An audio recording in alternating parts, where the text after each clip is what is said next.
This is Dr. Karen, and you are listening to the De Facto Leaders Podcast on the B Podcast Network, where I share up-to-date, evidence-based practices, my own experiences, and guest interviews designed to help pediatric therapists, educators, and aspiring school leaders design services that support social, emotional, and academic growth and set kids up for success in adulthood. Whether you want to learn effective strategies for your therapy session or classroom, be an influential leader on your team, or find creative ways to use your skills to advance in your career, I've got you covered.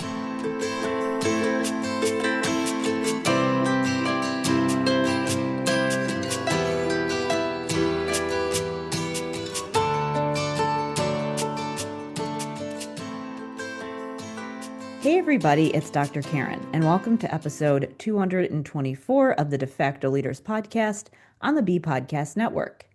In this episode, I'm joined by literacy expert Dr. Molly Ness, author of Making Words Stick, to unpack the science behind orthographic mapping and what truly effective spelling instruction looks like.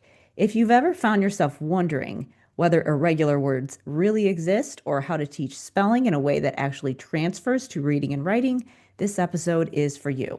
Dr. Molly Ness is a returning guest, so be sure to check the show notes for the link to her other episode on De Facto Leaders about read alouds and think alouds. Dr. Molly Ness is a former classroom teacher, a reading researcher, and a teacher educator. She earned a doctorate in reading education at the University of Virginia and spent 16 years as an associate professor at Fordham University in New York City.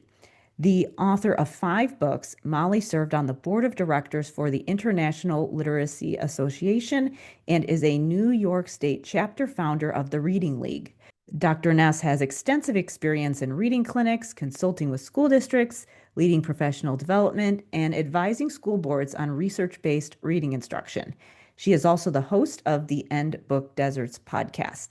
In 2024, she founded Dirigo Literacy, a literacy consulting firm supporting schools, districts, and helping states align with and implement the science of reading. Key topics we cover in this interview are why overusing the term irregular leads to ineffective practices, the least to most reliable ways to decode words, phonological representations in print, and why we need both, how to embed vocabulary work without derailing encoding work, and Dr. Ness's 4-step process for teaching spelling that she's outlined with her co-author, Katie Pace-Miles, in Making Words Stick. Be sure to check the show notes for all the places you can go to connect with Dr. Ness, as well as where you can learn more about how to get any of her books, including Making Words Stick. And finally, check the show notes for more information about Language Therapy Advanced Foundations,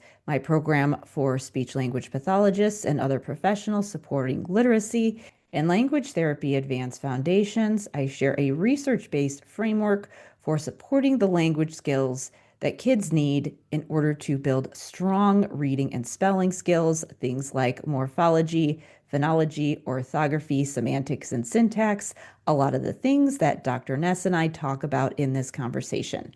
To learn more about Language Therapy Advanced Foundations, you can go to drkarenspeech.com/language therapy. Now, please enjoy this conversation with Dr. Molly Ness.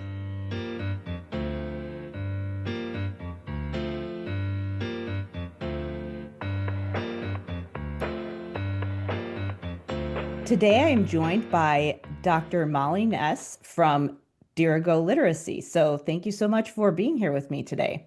Thanks for having me. So I know you are a returning guest. I'm very excited to talk to you today about orthographic mapping. Our previous interview was about read alouds and think alouds. So we'll definitely link to that interview and people can learn more about you there. But why don't you just start off with a quick introduction of who you are, what you do, and some things that you've been working on this past year?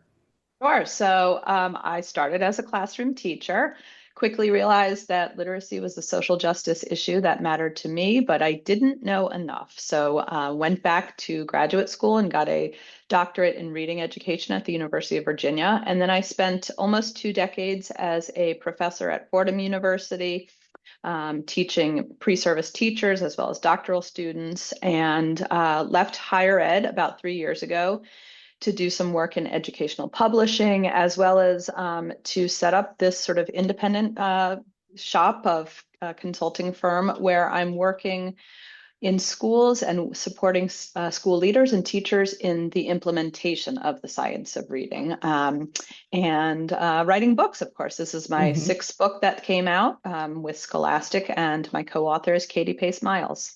Great. So I'm excited to talk about your book that just came out in the last couple months, correct?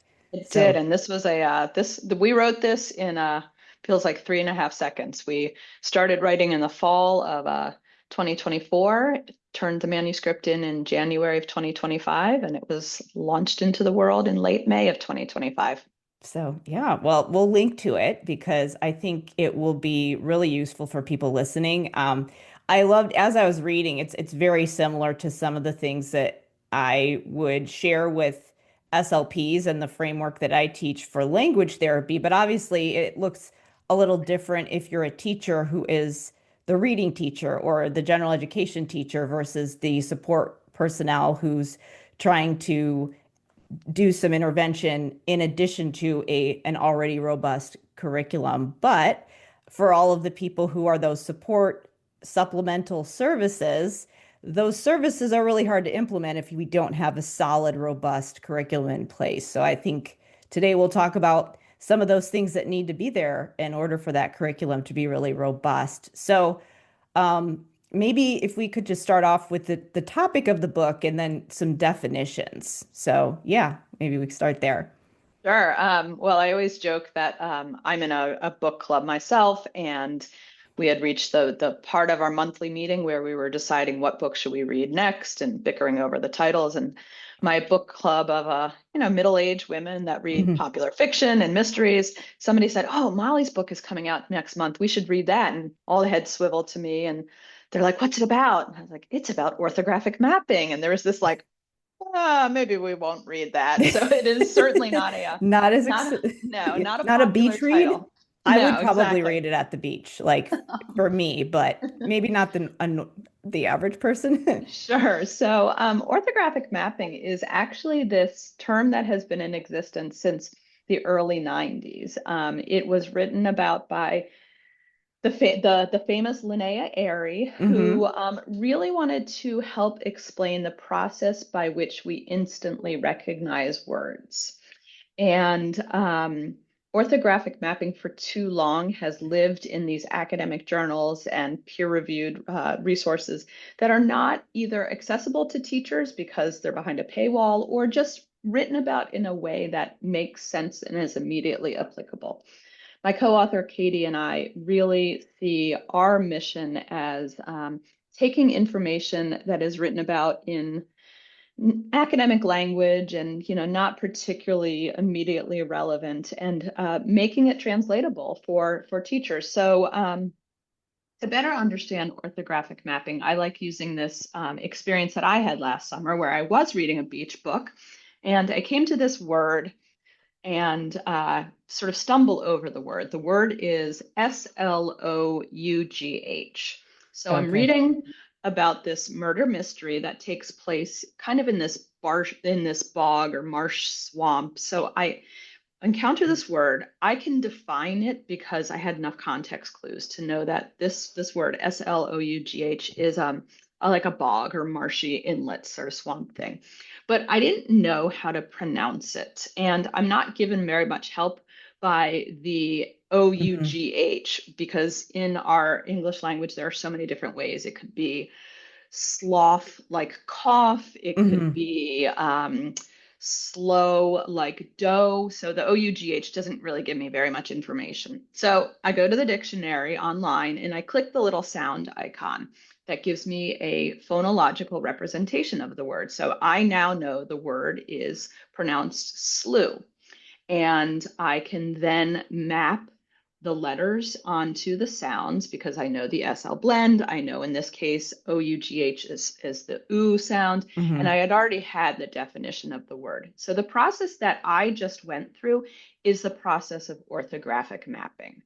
It is the process by which now, every time I read that word in that book, it kept coming up. I instantly recognize it. I know what it means. I know how it sounds. I know how it looks.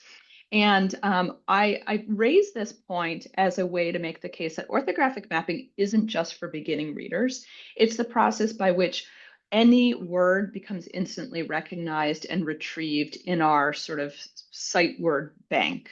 Mm-hmm. Um, and really what it takes is it takes kind of this trifecta or this triangle of three things: how the word looks, so its representation; how the Mm-hmm. word sounds, its phonology, which is why I had to click on that little icon for the Mm-hmm. sound; and then what the word means. And when those three things become glued together, we can now instantly recognize the word. So why does this matter? Well, this matters because it's really the on-ramp to fluency. So now every time I see this word, I know it, I instantly recognize it. I can then get to higher levels of fluency, which of course then improve comprehension. So we all, as proficient adult readers, have about 50,000 words that we instantly recognize. So the question then is, how did they get there? They did not get there through memorization. They did not get there through flashcarding. They got there through this invisible cognitive process that happens behind the scenes, which is orthographic mapping. I love that example because I used to think it was that word, like slog or something like that. And then, when you realize that you've been pronouncing a word the wrong way for years and no one's told you, like, and it's so embarrassing. Yep.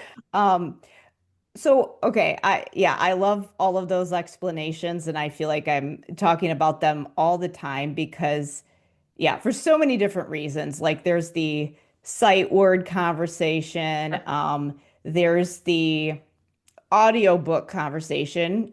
So that's a whole other topic about like where do audiobooks fit in? Obviously, we know that they're useful, but then you don't have that visual component to map the words together. So obviously, if you want to be able to work on orthographic mapping, you need to have print.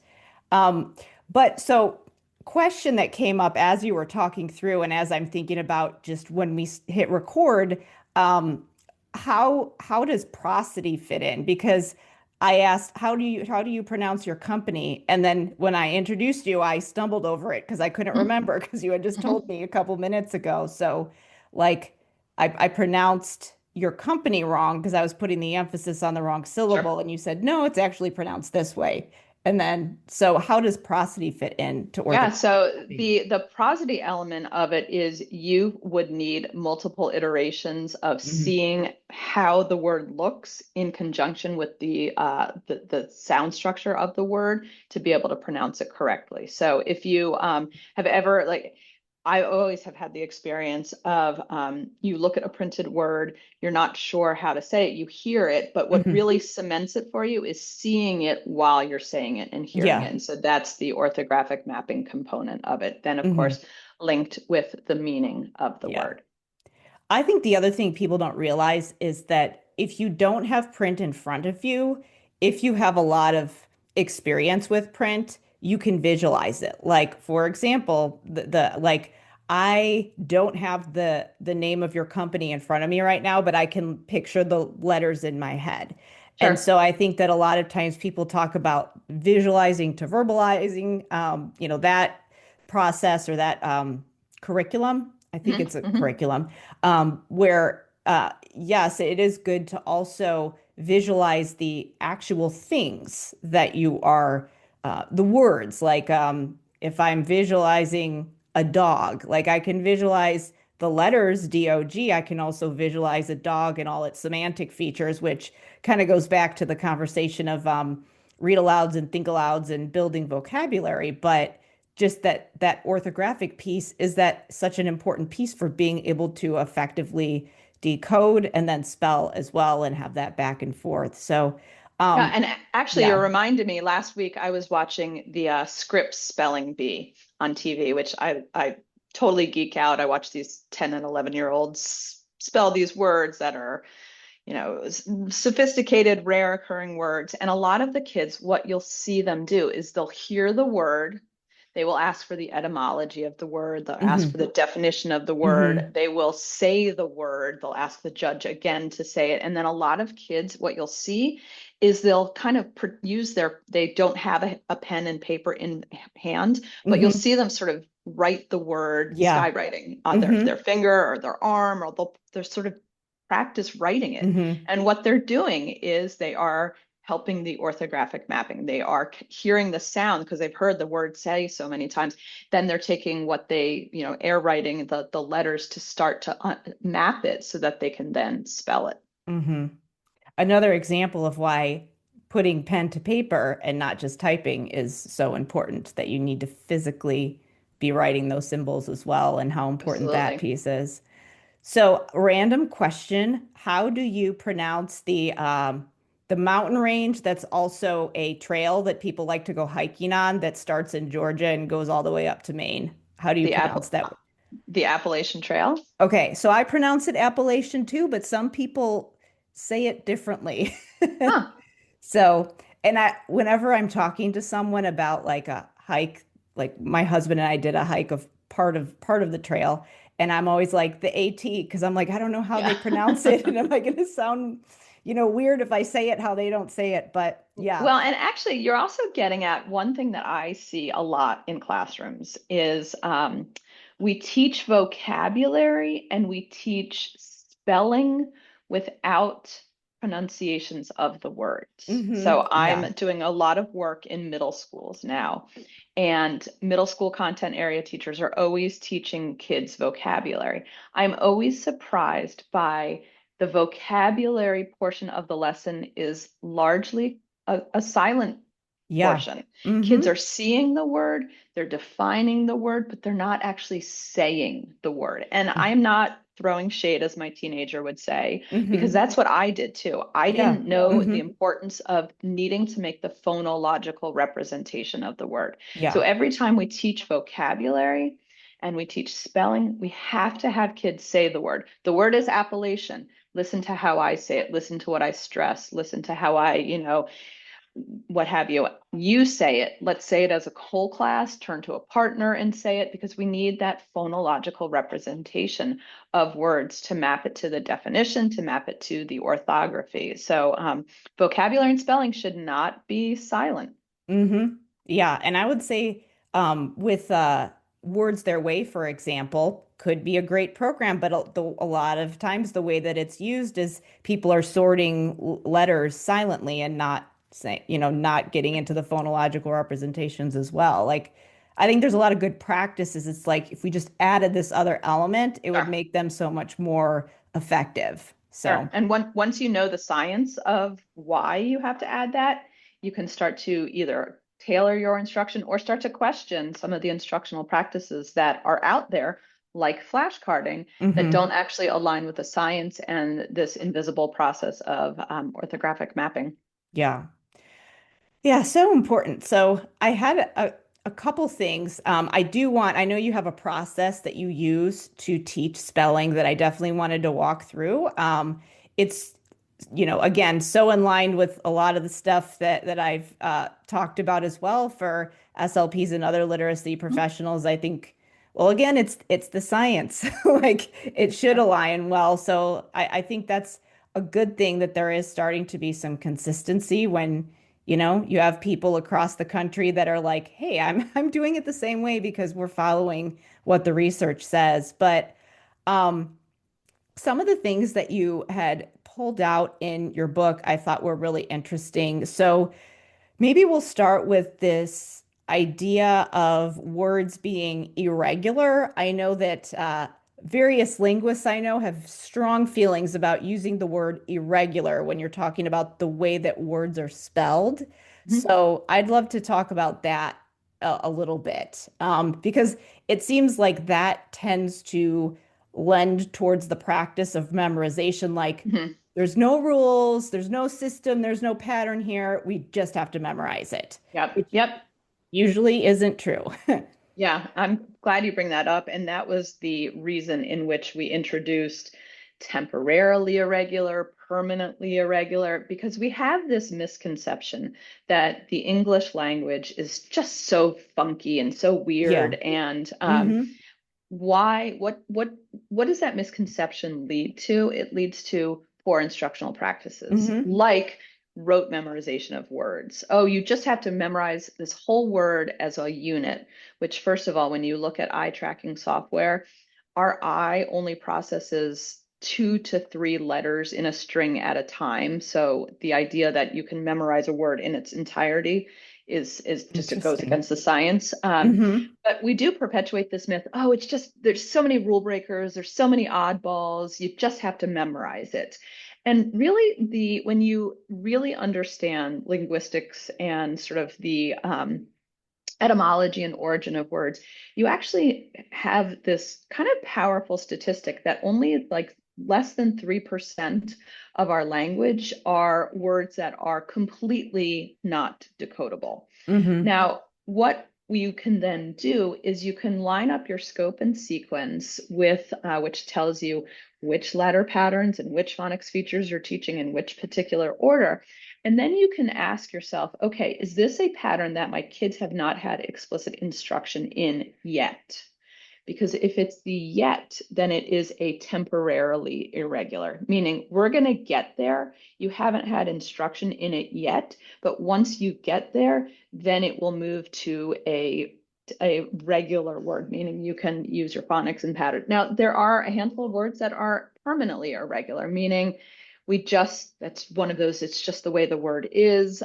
But the good news is there are so few and far between that the rote memorization of those permanently irregular words is not as, it's just such a small slice of our language. Mm-hmm. But what we can do is, wherever it's possible, call kids' attention to the phoneme grapheme correspondence. So people are very familiar with the heart word strategy, which what I love about it is it's not teaching words in their entirety. It's saying, let's examine the part of the word that does follow the linguistic pattern. And Mm-hmm. then let's call attention to what is a part that is irregular. So the word Mm-hmm. love, let's call attention to the L makes the sound it should, the V makes the sound it should. But what I have to memorize by heart is the O not making the long O sound with the silent E marker. And now that I can explain to you, none of our words in English end in the V, you can then understand why that E is there as a marker. So Mm-hmm. calling attention to the parts of the word that do fit the pattern and those that are the rule breakers is grapheme phoneme correspondence, even with some of those irregular words. Yeah. And wouldn't that be an example of something that is temporarily, it seems irregular to them because you have Absolutely. dove, above, Yep. like it's a pattern. It's a consistent Yep. pattern Yep. that And OV, there's a reason for yeah, it. right. Yep. We're going to take a quick break here to talk about Language Therapy Advanced Foundations, my program for speech language pathologists and other professionals supporting students' language and literacy skills. When I was a school SLP, I felt like I had no framework for supporting language and literacy. It was such a huge area, and I didn't know where to start, and I often felt like I was guessing. I would get to the end of an IEP and be writing my progress updates and wonder what progress we'd actually made. That's what inspired me to go back and get my doctorate and specialize in language and literacy, where I had the opportunity to create a framework for supporting students' vocabulary skills, something that I was able to do at the same time that I was working directly with students. Fast forward to 2015, I was able to release Language Therapy Advanced Foundations. And since then, I've been able to share my frameworks with thousands of professionals all over the United States and other English speaking countries and help them show up to sessions confident and see students making connections. In Language Therapy Advanced Foundations, you'll learn how to use components of effective instruction like morphology, phonology, semantics, syntax, and orthography to build the language skills students need to have strong reading and writing, as well as the language skills they need for their day-to-day lives. To learn more about Language Therapy Advanced Foundations, you can go to drkarenspeech.com /language therapy. And you said something earlier about etymology, which is another thing that I've seen get very heated in different reading forums and linguist and language teaching forums. And I know that some people are of the opinion that there's not a ton of peer-reviewed research that suggests that etymology is an essential component, even though I think a lot of people think it's interesting and like it adds context and back, knowledge about the words. So, but it doesn't necessarily have to be there. But I know that others are of the mindset that it is something that gives additional information about why the words are spelled the way they are. So, where do you sit with that? Yeah, so I was just thinking about this yesterday because I was in a middle school watching a small intensive intervention group, 2 or 3 kids. So I guess they would fall in the tier 3 component. And Hmm. the teacher was leading this amazing lesson on multisyllabic words.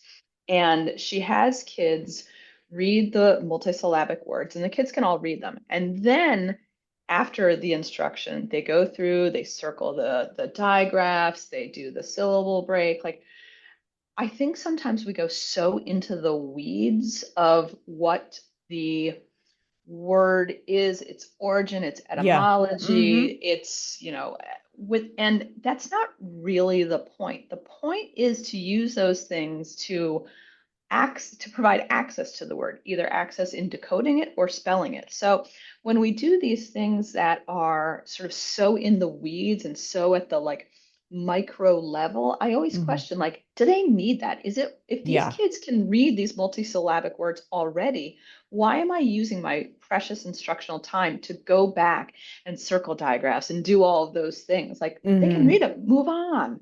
Right. So I do wonder if we're sort of going to levels that we don't need to go to in specificity around words without the larger picture of we're doing this so kids can access the word. If they can access it, as they've shown me by reading it, not necessary.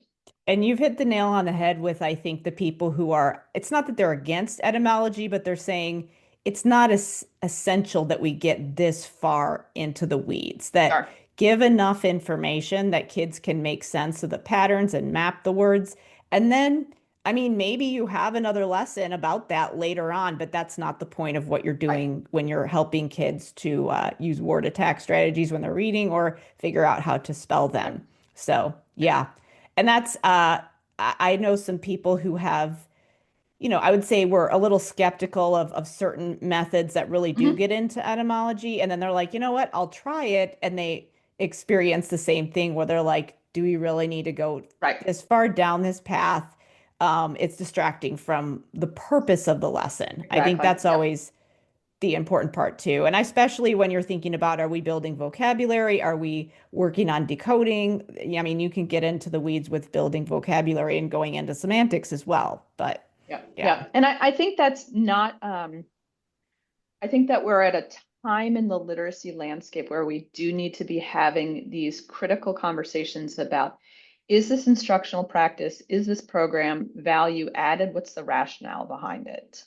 Because I see some stuff that just doesn't necessarily make sense. I was in a first grade classroom where kids are using their whiteboards to write CVC words. They all nail the CVC words, do a great job. And then after that, the teacher has them, she says words out loud and says, tell me the third sound or the ending sound in this. I'm like, they already have that. Like if Hmm. they can spell it, they don't need another 10 minutes in just oral sound identification. Like I've just freed up 10 to 15 minutes of instructional time that could be used for something else. So I do think Hmm. we have to have these critical conversations about like value add, is it a hindrance, is it a help? And the keep the larger picture in mind. Hmm. Yeah, absolutely. Because I think there are certain things that people do where it is a good practice if you're working on a certain skill. Um, if it's, again, it's all about what's the purpose of the lesson. And I think that goes back to even the conversation about, are you doing a read aloud? Are you listening to a story auditorily? Mhm. Or are you wanting to work on decoding? And if that's the case, then there might be certain things that are great for building language and vocabulary, if that's the purpose of the lesson. But then there's other things where we do need to make sure that we have the phonological representation and the print symbols there so we can actually start to build that representation. So, okay, so one thing that you did mention in your book, and I think this gets into the conversation about things that maybe have a little benefit in certain contexts, but aren't the most efficient way to use instructional time. This concept of least to most reliable ways to read. So I'd Mhm. love to talk about that for a little bit, just in the Yeah. context of orthographic mapping. Yeah, and this is all, of course, we're standing on the shoulders of the great Linnea Airy, who writes that there are ways in which we can teach kids decoding strategies, and she ranks them in terms of what is the most reliable. And I, Mhm. off the top of my head, can't think of all of them. We know obviously that we are now at a time and place where most people understand the challenges of three queuing because and it's being Ugh. banned from I've curriculum and gotten some such. angry emails about that though, when I say like, what do you do if people are really into three queuing? And people get mad at me. So Anyways, sorry, continue. let's return to that word that I encountered in my book, Yeah, slew. yeah. So had I first of all, there's no way I would have been able to look at, there was no picture. So I wouldn't have been able to, look at the picture and say, oh, that's a swamp or a marshy. But what we often have kids do is just use the initial letter. Yeah. Hmm. And which is also not particularly reliable because had Hmm. I just used the initial letter, I might have come up with the word swamp, which Yeah. same initial letter. But what we do know is more useful is the analogy sort of thing, which is how I started to recognize, well, I actually have to go to the phoneme grapheme level when I encountered the word slew. Because remember the OUGH, had I done Right. analogy, there were too many other analogies. Could it be like dough? Could it be like cough? Could it be like through? Like all of those different Yeah. analogies. That's not a particularly reliable way. So then I have to go to the most predictable, reliable way, which is the individual phoneme grapheme letter sound correspondence. Yeah, absolutely. And I mean, as you had said as well, just that you were able to come up with, well, it's some kind of body of water, but um, like, how do you actually pronounce this word? It didn't necessarily give you that information, just looking at the context clues of Sure. the book that you were reading. So I think that that's another one that gets used out of context. Mhm, Well, mhm. pun intended, I guess. Sure. But yeah, like, again, great. If you already have a phonological representation of part of the word, you can be like, oh, I remember that this word that I learned before, it's a slew. But if you don't have that, then it's hard to actually pronounce the word accurately Absolutely. Yeah. and decode it. So. Yep. Um, so you do have a process for teaching spelling. I'd love to talk through that. Before, maybe just before we get to that, couple things to clarify just for context for people, what the three Qs are, and then and then maybe get into your process for spelling. So I know we have look at the first letter, look at the context in order to decode the word. And then the third one is, So use an analogy. So if you know hate, you know gate. And then the last one, which is the most reliable one, is reading through the word in its entirety is the phoneme grapheme correspondence. mhm, so that's what we want to do. But the three Yep. queuing is more about like It's using, the lowest hanging fruit. It's yeah. the, yep. Yeah, and again, I know that, and I've said this, in other interviews and other pieces of content, but it's like sold as this thing of this is how effective readers read, but it's how people read when they're just grasping, like you said, for Sure. the lowest hanging fruit because they don't have the other skills. So, Sure. yeah. So yeah, I'd love to hear about your process for teaching spelling. And yeah, I guess let's just Yeah. walk through it. Yeah. So we we often hear that spelling and reading are two sides of the same coin, Mm-hmm. which I appreciate the notion that we're trying to have kids read the words they spell and spell the words they read. But I worry that when you say they're two sides of the same coin, you are actually underestimating that spelling is more difficult for kids Yeah. Mm-hmm. because there is a phonological memory portion of spelling. So, in Mm-hmm. other words, if I put up the word chrysanthemum, you could read it. You would instantly read it. But then if I said to you, spell it, I'm involving a phonological memory component. It's more difficult to spell. Now, why is it more difficult to spell? Well, because in our language, there are so many different ways to spell a pattern. For example, the long A pattern, there's whatever, 6 different ways you have to spell it. You have to spell it. So you have to sort of sort through if I'm trying to spell the word sleigh, is it this pattern? Is it that pattern? So there's that memory component. So we like Yeah. to say that they're not two sides of the same coin, but they draw on the same well of linguistic knowledge. So Mm-hmm. we wrote this book basically to say that orthographic mapping is the way in which you instantly lift words off the page through decoding, but it's also how you put words on the page, which is encoding or spelling. Mm-hmm. So we are all about, making these big ideas and research that have been really complex and not particularly understandable practical for teachers. And even just the term orthographic mapping, you hear it and it's like, what the heck is that? So we came up with this 4-step protocol to help kids read and spell words. And they all start with the letter S, just so you can easily remember them.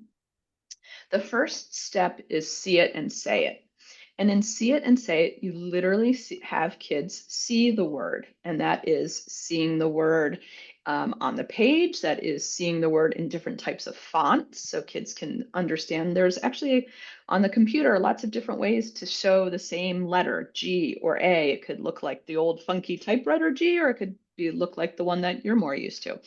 And then you have to say the word. Again, we spoke a little bit about needing to make that phonological representation. So you're seeing the word and saying the word. Pretty obvious, but you'd be surprised by how Yeah. many people don't get to the say it portion. And the say it Yes. portion is hear the teacher say the word, we say it together, you say it to a partner, you say it to into a whisper phone where you listen to yourself say it. It is that phonological representation, particularly important for our kids who need an extra dose of that language component, be it kids who are struggling readers or kids who are multilingual learners. So see it and say it, pretty obvious.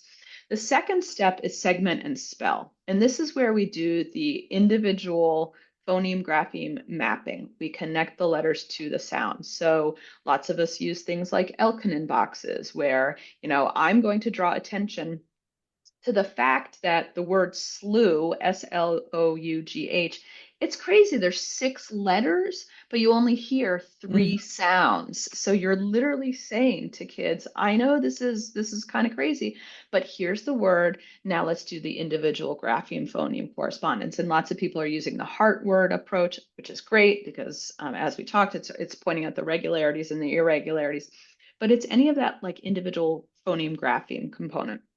So in the third step, we have coined it study and suss out. And suss out is not a term that many people are familiar with. I'm a little bit of a theater geek, and I went to see the rock opera Tommy by The Who.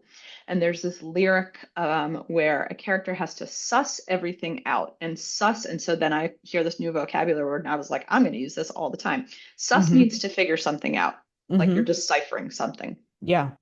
So in study and suss out, you are thinking about the meaning of the word. And I don't just mean the dictionary definition, because we know that knowing the definition does not equate to actually using the word. It's things like semantically understanding the word. So when I say the word slew, oh, that reminds me of tides and marshes and bogs and mud and, all of those things. So it's the application of the word, the usage of the word, the Mm-hmm. meaning of the word, all of those things. So this is where we can play around with multiple meanings of the word.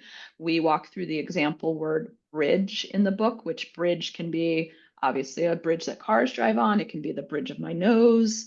Mm-hmm. So we're studying the meaning of the word, its usage, its application. And then the final step is search and stick. And this is where I'm moving the word out of isolation, but connecting it to text. We are looking for the word in decodable text or controlled text, not just the individual word, but other words that follow the same pattern. Because let's be realistic, it's unlikely that you're going to find in a decodable text, oh, that exact word, but you might find words that follow the same pattern, the ending digraph or the beginning SL blend or what have you. So you're getting at accuracy, transfer of individual words, and connecting it to authentic text. So in those four sort of components, we're walking through that whole pyramid of what it takes to orthographically map a word, which is its meaning, which is how it appears on the page, and then its individual phoneme grapheme correspondence, its orthography, its phonology.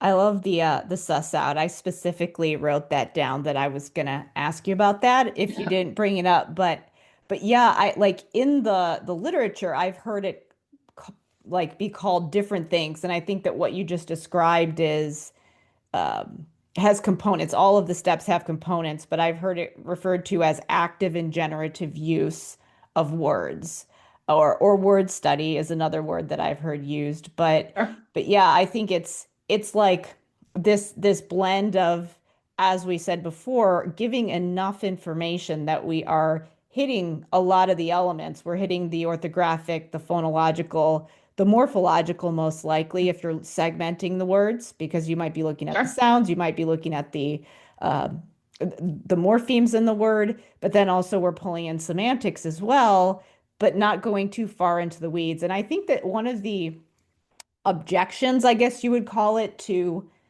just direct instruction in general is that, oh, it's too structured, it's not functional. But if you jump right to having kids do step four, you haven't done steps one, Right. two, and three to get them to step four. So it's not that we're Right. saying that we want kids to be sitting and drilling flashcards. That's not what direct instruction is. It's this nice continuum from Right. structured to application, like you just Right. laid out.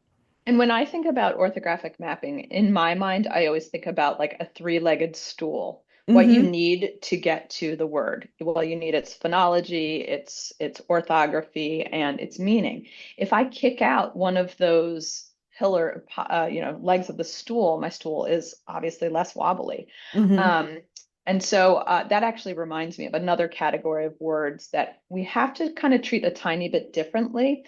And those are function words. And function Oh yeah. words, yeah. So function words, I always think of them, if you've ever played charades, as the little words.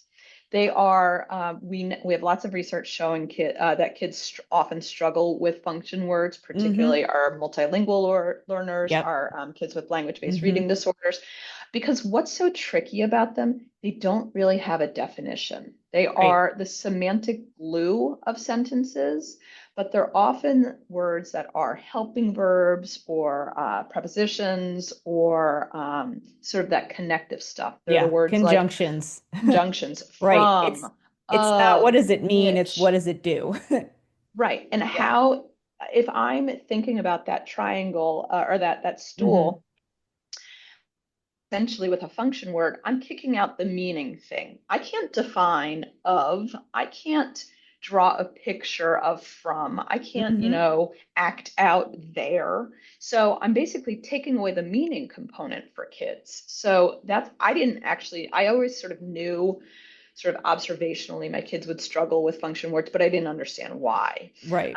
Because their usage is more important than their meaning. So we Mm-hmm. have to do lots of activities. If we think about that four-step protocol, what won't work? It's the portion that is like study and suss out. So here, rather than the meaning of the word, I have to focus more on the application or the usage of the word. So we Mm-hmm. recommend things like sentence scrambles, where you take a Mm-hmm. sentence in a sentence strip, you cut up the individual words, you make sure you can generate sentences that have a lot of those words. This is where AI is your best friend. And then you have kids do things like figure out the syntax and the semantics of applying these function words to a sentence. Or you can sort of do things that are like Mad Libs, where you take a text, you take out the function words, you put them in a word bank, and then kids have to read the function words and put them in the place that makes sense. Because what you're moving away from is the meaning of the word, because remember, these are the words that can't really be defined, and you're focusing more on the application of the word. So just sort of a disclaimer that function words you have to treat a little bit differently, and sort of an awareness of why kids struggle with them. They struggle with Yeah. them because they can't really be defined. And they're so important. I mean, it's like the comprehension aspect and the impact. I think it's even just a simple shift of not what does it mean, but what does it do? I mean, even just making that shift. And then another example of how your reliable ways to read, well, you can't look at a picture of because, or of you have to get down to that level of looking at the letters and then, Sure. how do you say it and all of those things that you And just and it mentioned. it doesn't help that a lot of our function words visually look very similar. The Yeah. th words, the wh words, of and from and off and all of those sorts of things. So your kids are grasping at straws with them, and they're also frequently occurring in our texts. They hmm are definitely some of those high frequency words as well. Yeah.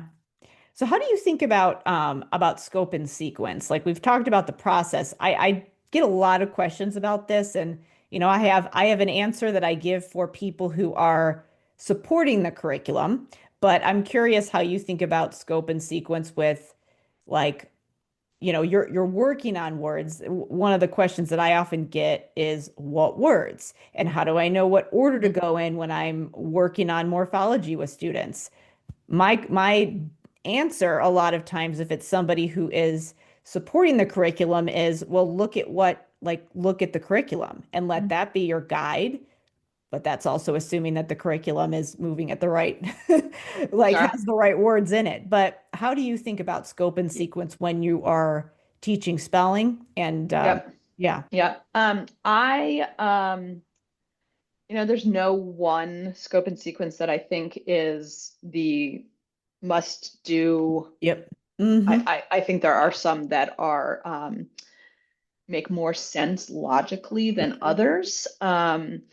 What I look for in a scope and sequence is the logical components, meaning you're not going to teach letters in next to each other that visually look the same. You wouldn't do an M and an N next to each other. You wouldn't do a B and a P next together. But in terms of where you really can go in the weeds of things are, you teach the R controlled vowels before you teach the nasals or what have you. So hmm I have not seen, I'm a trained researcher, so I always I look to the research. Is there any research that says this scope and sequence is better than another? I don't know of any. That doesn't mean that that research isn't out there. So Yeah. to me, those questions about scope and sequence are is it logical? Is it intentional as well? And then if it is, I can still make whatever scope and sequence work with effective instruction and knowing the principles behind effective instruction. hmm Yeah, and I mean I generally feel the same way. I know that like if somebody wants to learn about complexity, again, linguistic complexity, and I know that there are some curriculums that look at the characteristics of morphemes to inform the order that you teach them. Spell Links is one company that I know that that thinks about the morphological complexity. I did an interview with Jan Wazowitz, who Mhm. is the CEO, and she mentioned just that you can figure out like what morphemes are more likely to be Sure. easier to learn. However, I think sometimes people get stuck with, well, if they don't know the easier ones, how could I introduce a harder one? And that's not always Mhm. how language works. Sometimes you introduce the harder concepts, knowing that you might need to do a lot of scaffolding, and maybe it might be about exposure, and you're not expecting them to be completely independent with it, but I mean, by that logic, we wouldn't like when you have a baby and you're having a conversation with your baby, it's not like you expect them to Right. have a conversation with you like an adult would. We give exposure to language. So I think that a lot of times people get stuck in like there has to be this sequence that I introduce Right. skills and I can't move on to the next skill unless they get this skill. And that's not always true. But I always, if people want to learn about linguistic complexity for the sake of understanding scaffolding and making decisions, I'm always like, yeah, go for it. But just be flexible with how you think Sure. about it. Sure. Yeah. Yeah. And again, it's one of those other things that I I sometimes think we go so in the weeds without missing the bigger picture. The bigger Mhm. picture of the our house is on fire. Kids are not reading where they should be. So sometimes I think we got to get out of our own ego about, Mhm. it has to be this scope and sequence and come to some common understanding about let's look at the macro level, the overview Yeah. level, which is our literacy rates are stagnant. Yeah. Yeah, and I think like giving people enough that they Yeah, understand sure. what's the process. Like we need to be looking at the words and not having kids guess. Like that to me is a huge improvement. So, Yeah. Yeah. And and I do think we are if anything has come from the last 5 years, my hope, and by the last 5 years, I mean the time frame in which we've got the public's attention on us hmm about literacy rates. We've got, documentary movies and podcasts and mass media coverage about literacy. I think the big value is that we are now encouraging people to make decisions based on research and science rather than on thought leaders or gut feelings hmm or how things make us as adults feel. I worry that we are sometimes expecting things to happen in classrooms that the science isn't there yet. hmm And for example, like you can go on social media and go super overboard about sound walls. And hmm I go into classrooms all the time and I see people have lovely sound walls in pre-K classrooms. And I'm looking at them and if you don't use a wall with frequent explicit use of it, it just becomes wallpaper. hmm And I also think it's sort of unrealistic to think a 6-year-old can look at quote unquote Val Valley and notice the mouth positioning between a short I and a short E. I, as an adult, that is so Yeah. sophisticated. It's so nuanced. It's so like I just don't see the logic there yet. And the science, I think, is not yet there. So I worry that we made some mistakes in the last 2 to 3 decades about yeah, one of the articles that I read is like vibes-based literacy. And we're now at a place where people are kicking the tires and checking under the hood. And so that needs to be the standard for everything that we do and not just, and we got to follow the science. Do you feel like it's and I'm curious now what's going to happen with math because I just went to a conference and this one of the math experts was like, there's I think what I'm hearing is well, there's so much emphasis on reading. Don't forget about us. There should be a science of math and science of Yep, learning yep, and then one math expert, and this is keep in mind, I had just spent the entire day presenting on executive functioning. She's like, there's no math in math. It's all about executive functioning. And I was like, oh, that's interesting. But I know what she means. right. And I think that sometimes people will use something, and I say this as a person who has a program about executive functioning to help, embed it into the curriculum, but will be like, almost use it as this is a magic fix all, but you have to have the curriculum there if you're going to Yep, have those sure. higher level project-based learning. Like you can't, if you can't decode the words or you don't have those math skills, then, obviously we want to have the problem solving and application, but all the pieces have to be there. So Yep, yep. I know exactly what she was talking about. So I thought Yeah, it was no, really I interesting. think our math colleagues are looking to us and saying like, come on, Pave the let's, way. yeah, please. Which, Yeah. and I'm certainly not a math expert in any Yeah. capacity. Neither. But I hope that math scientists are looking to literacy scientists for what moves we did to make this part of the conversation and what can we learn Hmm. from the process in which they are starting to shift instruction. So looking to the people who are a step ahead of them in the timeline and saying like, okay, how can we take what Yeah. they did What and worked? apply it to our field? Hmm. So I have one more question before we wrap up because we're getting close to the end here. But as somebody who's in a lot of schools, I mean, do you feel like the tide is turning? Because it's hard when you're on social media and you're in a Sure. lot of parent groups and there's like internet trolls who are saying random things, challenging research and logic and like all of those types of things. But being somebody who's in the schools a lot, relating to the science of reading, like, is it catching on? Are we Yeah, it's such a good question. I actually think the last couple of years were the easy work. And by that, okay? I mean it's relatively easy to teach people about Scarborough's rope. It's relatively Hmm. easy to help people understand the simple view of reading. Hmm. What's harder and what takes a lot of looking in the mirror and a lot of embracing change and a lot of hard work and longitudinal work is implementation.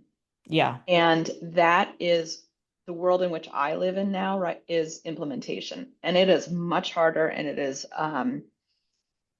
getting uncomfortable with how things have been.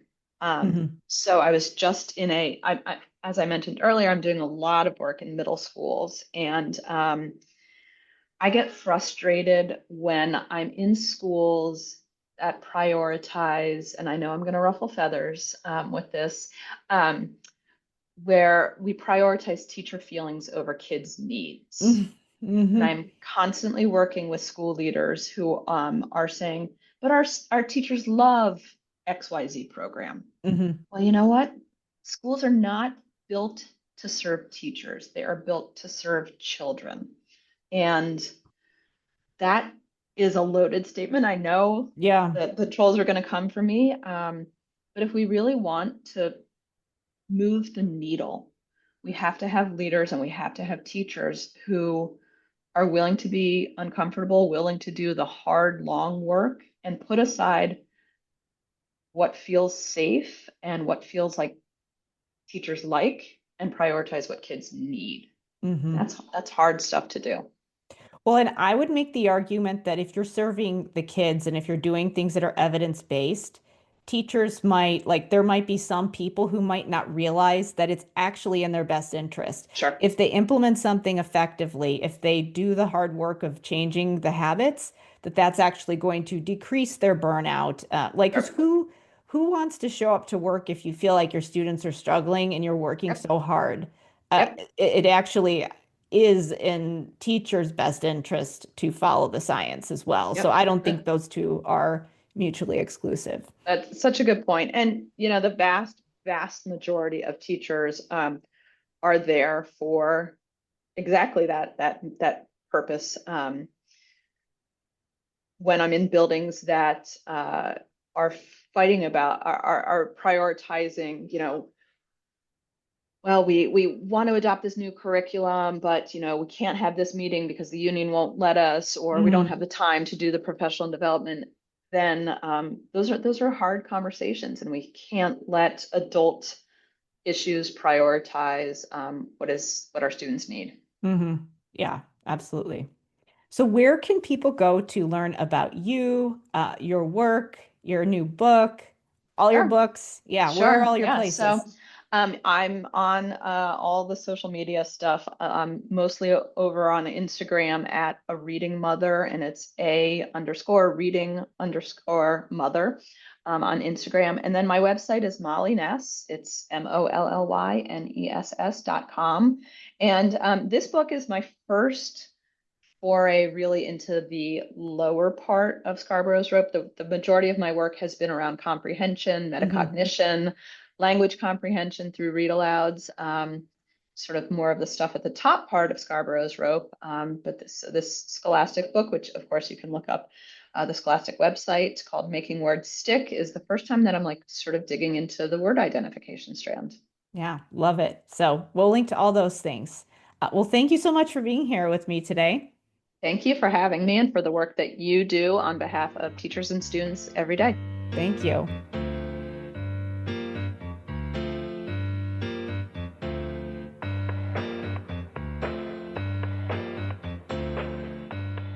Thank you so much for listening. Be sure to check the show notes for all the places you can go to connect with our amazing guest.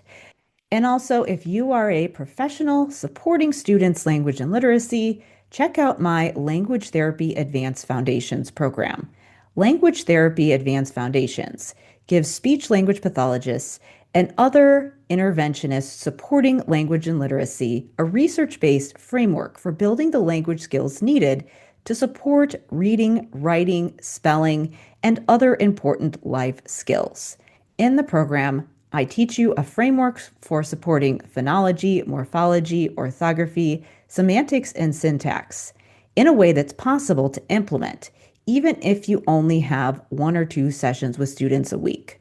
To learn more about the program, you can go to drkarenspeech.com/language therapy. As always, thank you so much for listening.